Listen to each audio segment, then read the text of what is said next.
Alright, so thank you so much for watching the video, tuning in today. I am going to go over my daily routine of how I do my makeup. I am so excited because I went to Empire Beauty School, one of their schools in Greensboro, and I was able to talk to the students about what it's like being a makeup artist and working in the industry. And so because I did not have my camera set up right and I had some technical difficulties, the video footage that I shot earlier today did not look good. And so I'm kind of like recapping everything today. I'm going to do a makeup look on myself as well, and then I will answer the questions that I was asked at the event. So I hope that you stay tuned and just watch me do my makeup. Okay, so first I put on some lip balm by Mary Kay, so you would not have to see my ashy lips. I have cleansed my face with a 3-in-1 cleanser by Time Wise and moisturized my face as well. So I'm just going to go in with a replenishing serum that they make, 2 pumps, and I really like what it's doing to my skin.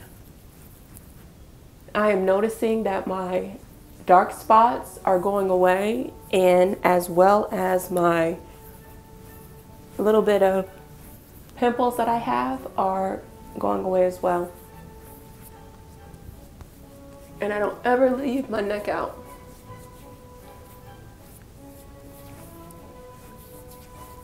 I actually really had a great time today with the class. They had several students there. All the students were very engaging, and I really enjoyed my time. I'm also going to put some firming eye cream under my eyes. And make sure you don't get this on your eye space. It just goes under your eyes and right there where the crow's feet form. I am all about preventative maintenance, not corrective surgery. Okay, so I have that on.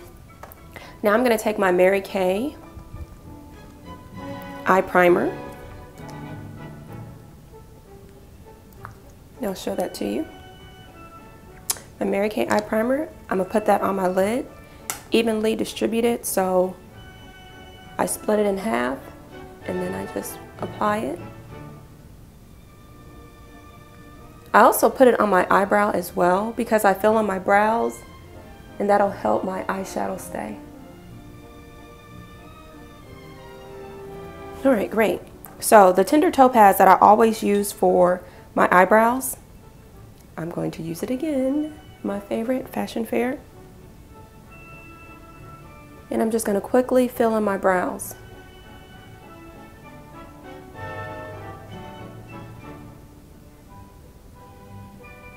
I use short strokes because I'm like kind of combing the hair and placing it, as well as adding the color.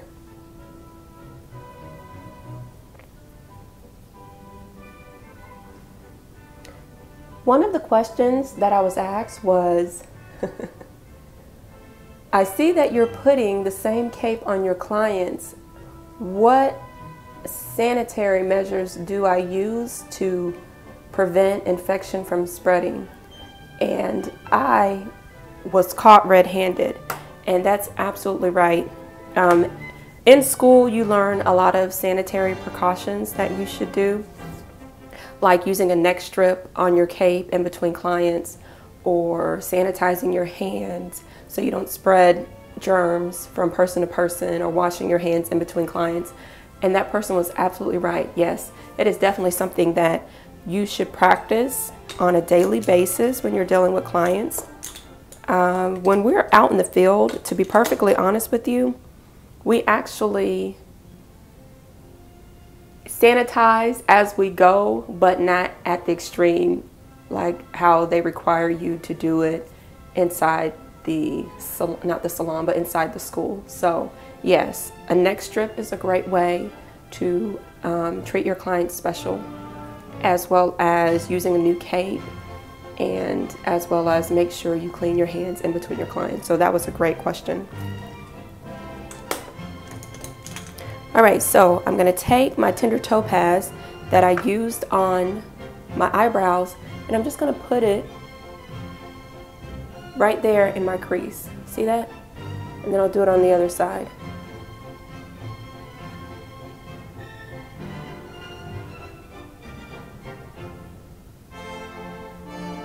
The reason why I start on the outside and work my way in is because I want the concentrated part of the color to be on the outside where I first apply the brush, and then as I bring it in, I want it to disappear. Next, I'm going to take a cream eyeshadow by Mary Kay, and it has gold on it, and I love it. And I'm going to use a flat foundation brush that is not as floofy or poofy as the other one I used. And I'm going to start at my lash base and work my way up on my lid.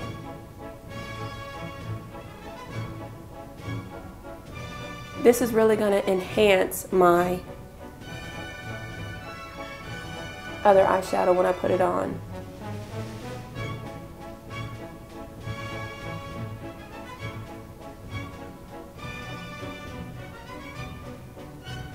Okay, so another question I had, how do you know what look to choose for your client? The best way is to have a consultation with your client and ask them what look they're going for. Most time people have a picture and they say, I want to look just like this. And so after you find out what you're doing the makeup for, what event they're going to, is it a wedding, is it a birthday party, is it a girls' night out, is it a just day look, you know, they want to just wear makeup to go to work. And so when you find out what it is and you look at a photo if they provide one, and then you ask them questions about their lifestyle, do they wear makeup, how do they feel about makeup, what concerns do they have about makeup, then you formulate the look you're going to go with for them after all of those questions are answered. So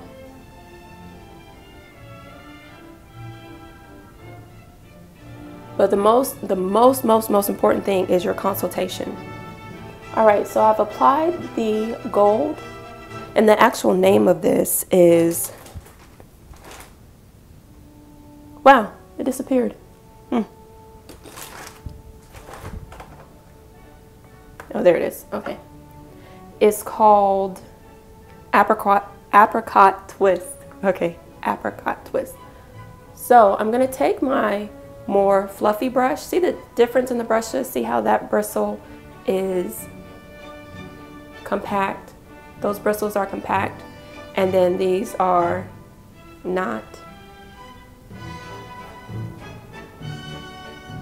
And I'm just going to go over with that brush that I used before and blend.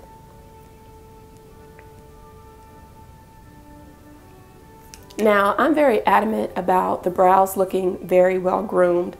To me, after the skincare, having well-groomed eyebrows, that's most important to me as a makeup artist. I kind of feel like, and I expressed this in the class, that if the person's eyebrows aren't the way that I like them, it will stop the show for me, and I will not move forward until I correct the eyebrows. So that is very important. Well, I did do my eyebrows yesterday, so they are good to go, and I will not need to use a concealer to go under the eyebrows, but for this demonstration I will go ahead and show you that. Now, I use this full coverage palette for my concealers, and it just takes a little bit. So when I really want to reinforce my arch, I just take the lighter color, and yes, I'm using a eyeliner brush because I like the precision of it, and I just go ahead and apply a little bit of it directly under my hairline, and then I blend it down.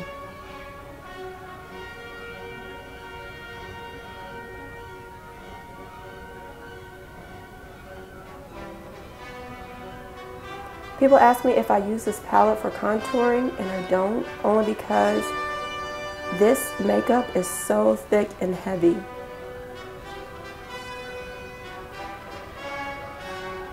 I do like the skin to look flawless, but I do not like for it to look cakey.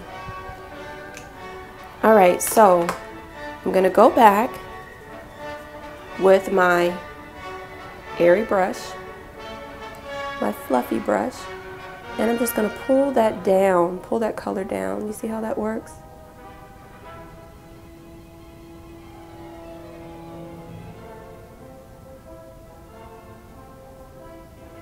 Kind of take care of that hard line right there.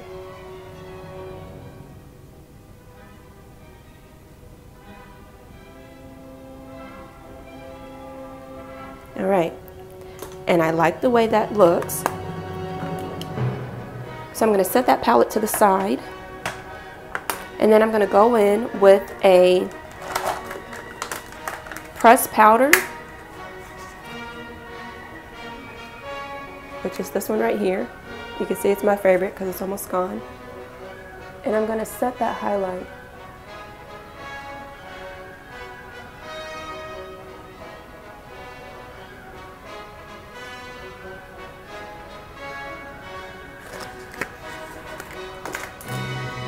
All right.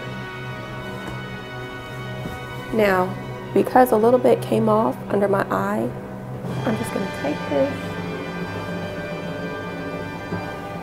All right, so I cleaned up under my eye, and now I'm going to put some oil mattifier on because I do have some oiliness in my T-zone.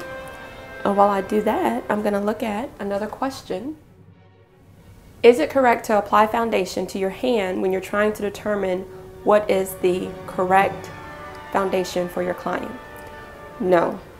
Clearly, if you look at my hand is not the color of my face. So why in the world would I want to do that? I don't know who gave you that information, but I don't think that's a good idea at all. One thing that I learned in fashion fair, when you're trying to figure out your client's complexion and what foundation is right for them, you do 3 stripes on the face. And so you do the color you think they are, you do a color that's darker, and then you do the color that's lighter.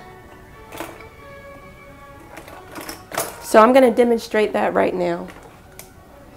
This is a very simple way of doing this, but let me warn you, people are not just one color, okay?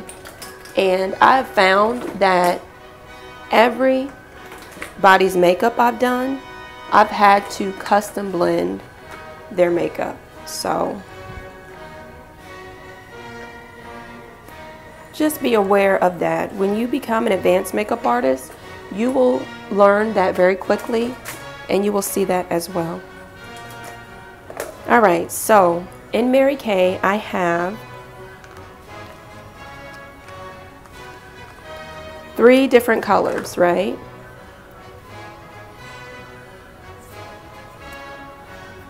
I have the color that, trying to get that up, that highlight off. Okay, my 3 different colors. I have one that's darker, one that I think that I am, and then one that could possibly work, or one that's lighter. So you take your Q-tip,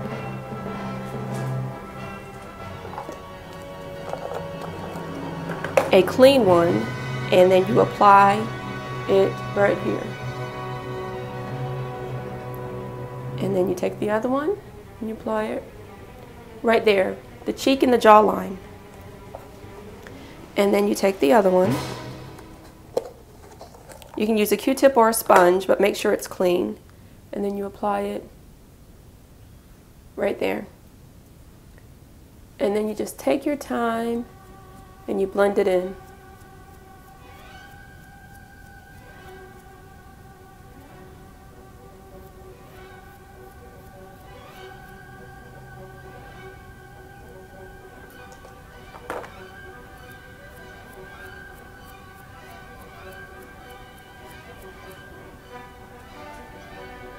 Okay, so clearly this one is not it. That's way too dark. I do like the one in the center, and I do like the one on the edge. But for a day wear, I think that it would be safe for me to go with the 504.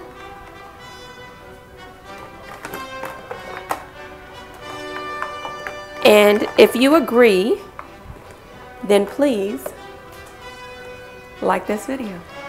All right, so I'm gonna go with the 504, and I'm not going to waste the other two colors that I have on my hand. This is my favorite brush. It is my all-time favorite brush. I love the way it applies the foundation.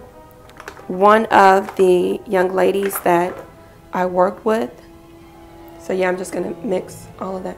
One of the young ladies that I work with, she told me about this brush, and I love it. They are on the expensive side, but it's worth the investment.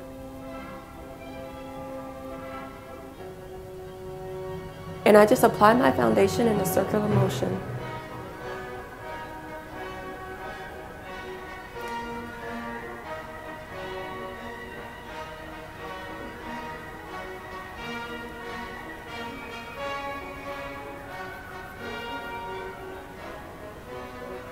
All right, so another question. Do you use milk of magnesia as a way to matte the face? No, I do not. I actually use Mary Kay mattifier, oil mattifier. And most of the products I use, I can retail. So I'm not gonna send somebody to the store to get milk of magnesia. It might be cool or whatever for some makeup artists to do that, but I'm not going to do that. All right. What is the most unconventional product or method you use that works very well? And I really have to continue to think about that because I don't know. I mean, I don't know. I don't know what that could be, but I'm still thinking on it. So thank you so much for asking me that, because I don't know. Like, I don't know what unconventional product I've used. All right, so when I'm applying this, I'm making sure that I am still doing a rotation with my brush. And because my brush is old, it always like sheds. So, you know, I take the hair that falls off the brush off my face, and I'm just gonna let that dry. Check my hairline, right? Make sure that, you know, I got good up there, and because there's nothing like people seeing your foundation. Okay, so now I'm gonna contour with this sable color. It's also by Fashion Fair. And I'm gonna use my angle brush, my blush brush.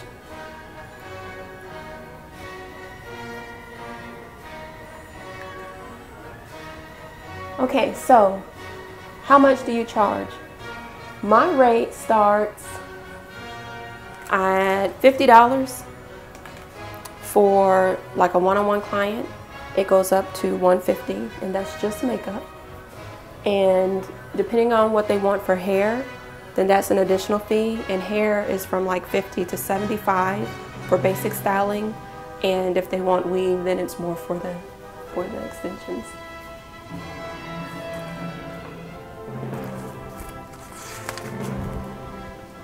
All right, so what is next for your career? I really would like to open up a makeup school in North Carolina. I think that would be so cool. And just teach makeup all day, every day, and help people get jobs and get them placed and everything. That's something that I would love to do.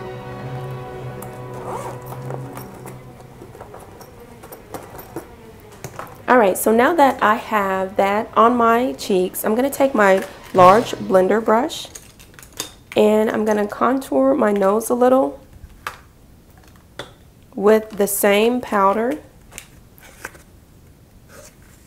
Actually, I'm going to take a smudge brush, not a blender brush.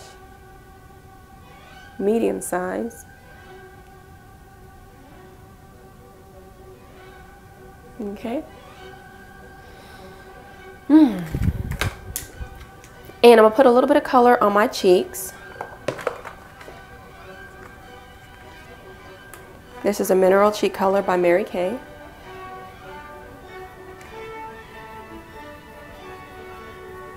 Alright. And then I'm going to apply my eyeliner, my liquid liner.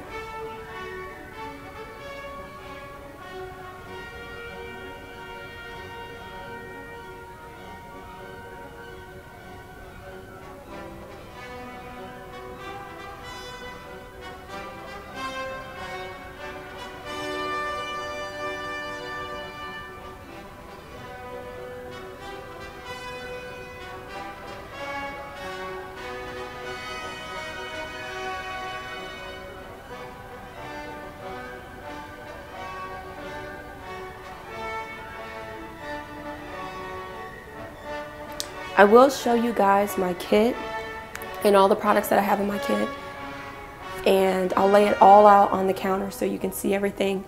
But to me, it's important to have different types of products in your kit, and so I will show you my kit after I finish my lips. So I'm just going to apply the liner on the other eye.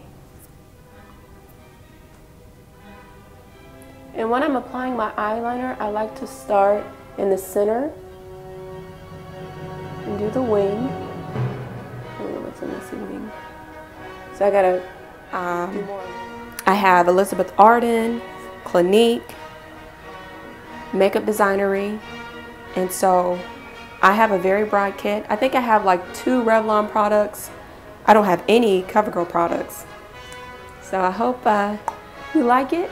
And oh yeah, someone asked me what kind of brushes do I use, and my brushes are by Royal and Langnickel. They're Silk Pro. I also have some brushes from Target and Coastal Scents, and so I'll show you guys that. And yeah, now I've looked for a bargain just like anybody else, and the brushes that I found were a flop. So yes, I should throw them away, but one thing that I've learned, like being a makeup artist, when you show up with a huge kit, people are just like so impressed that you have all this stuff and that you're a makeup junkie. But at the end of the day, as a makeup artist, what's important is you know how to use what's in your kit, and quality always supersedes quantity. I can use the same 5 things on every face that I do and make those faces look fabulous, different, and unique. I feel like having a whole bunch of stuff is just clutter in your life, and you know, when you're always constantly having to discard things, you know, it just makes sense to keep it simple, have what you need, and you will find that as you grow as a makeup artist, you'll learn from other makeup artists the things that you should have in your kit, and then you'll also learn from experience that you don't need to have all that stuff, and it's cool, it's okay. But the customer, your client, when you open up your kit, they're gonna be like, you know, wow, oh, she must know how to use all this stuff, and she, you know, she'll be so excited, or he'll be so excited that you have a variety, and you want to have a variety. But make sure you know how to use what you have, and as well as know that you can use what you have for multiple purposes. So that's my bit on being a makeup junkie. I'm not a makeup junkie. I'm very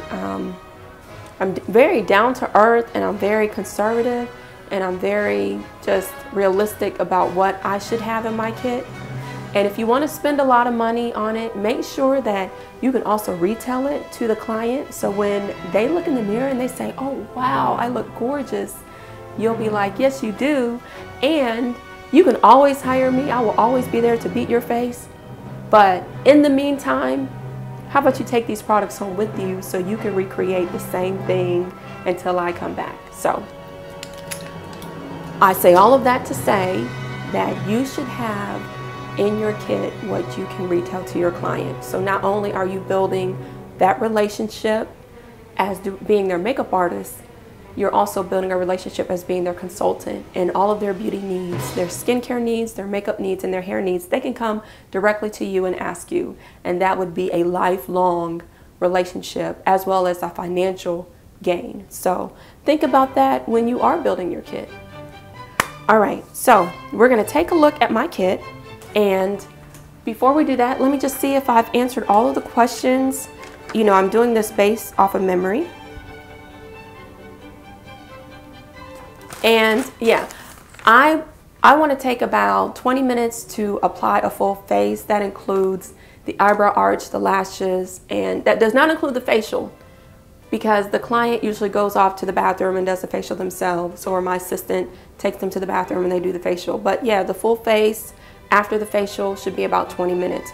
When you work in a area where you're getting paid by the face, and if there are 20 faces that day and there are 3 other makeup artists, and you know you want to do at least 6 of those faces, you have to bust your tail and you have to produce the same amount of quality in a shorter amount of time. So you learn how to pick up your speed. But if you take my class, you'll learn all these things, these techniques. We'll go into detail. We have a great time. We laugh. We work hard. Yes, we stand on our feet. We work on different models. You learn different styles and commit them to memory. And you also develop your signature. And that's very important as a makeup artist as well, to have your own signature. I'm going to go ahead and set my face. Don't you hate it when things run out? That's cool, because all I have to do is go to the truck and I have more in there. So one more question that I was asked was, what all do you do?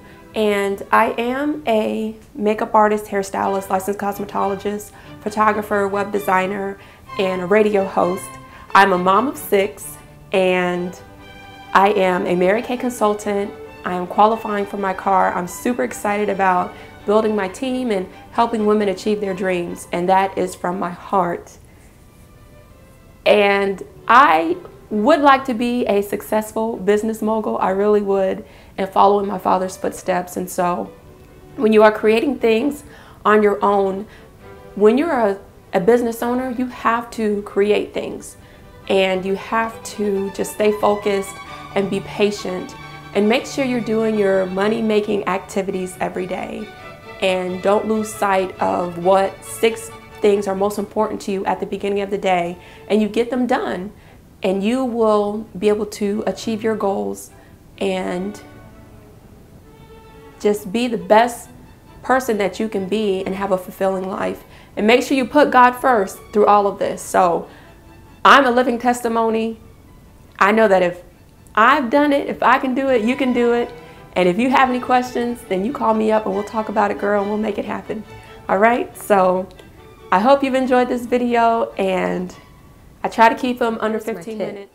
I have unpacked my kit, and like I said, I used basically 2 boxes in the top to pack my kit, plus the roll-up bag.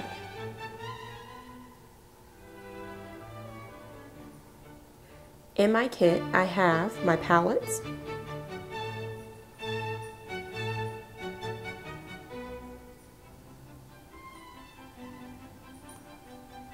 you can see that's my favorite.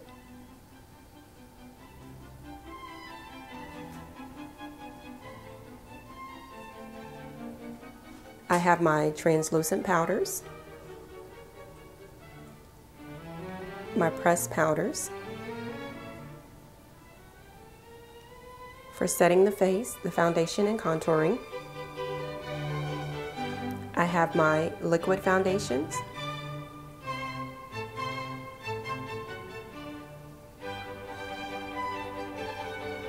medium coverage, full coverage, stick foundations. I have a few pigments left from MAC. My concealer trio, liquid liner, eyebrow arching tools, mascara wands, disposable foundation spatulas,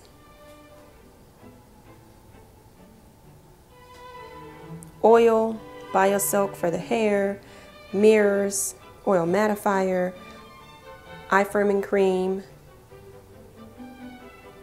hand sanitizer, alcohol,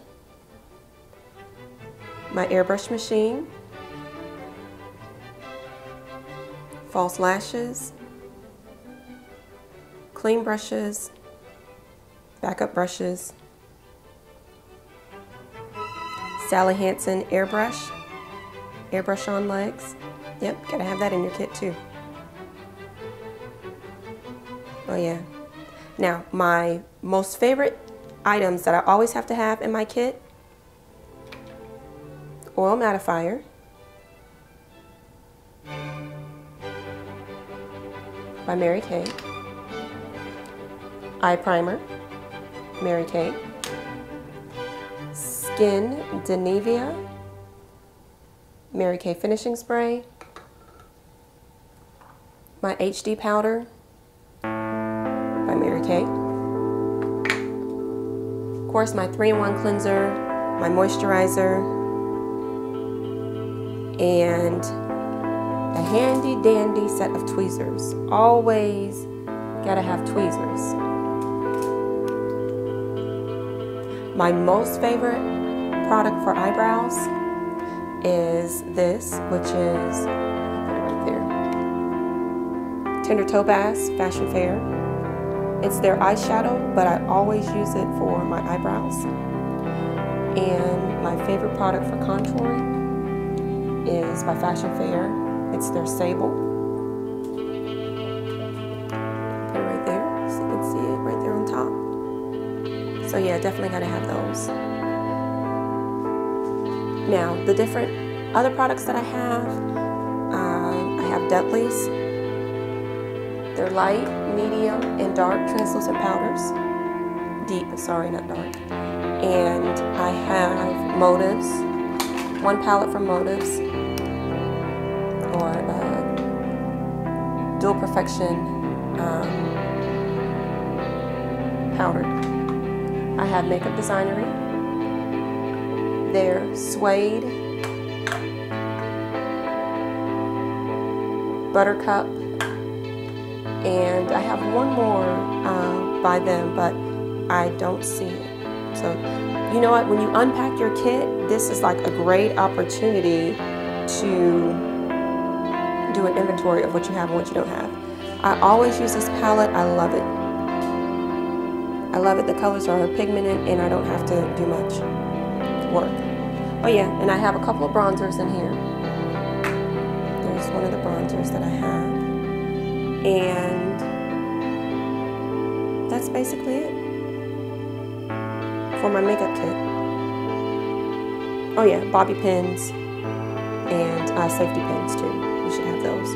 Q-tips and cotton balls and sponges, beauty sponges, wedges, whatever. Alright, so that's a peek into that. Now, I no longer use these eyeshadows.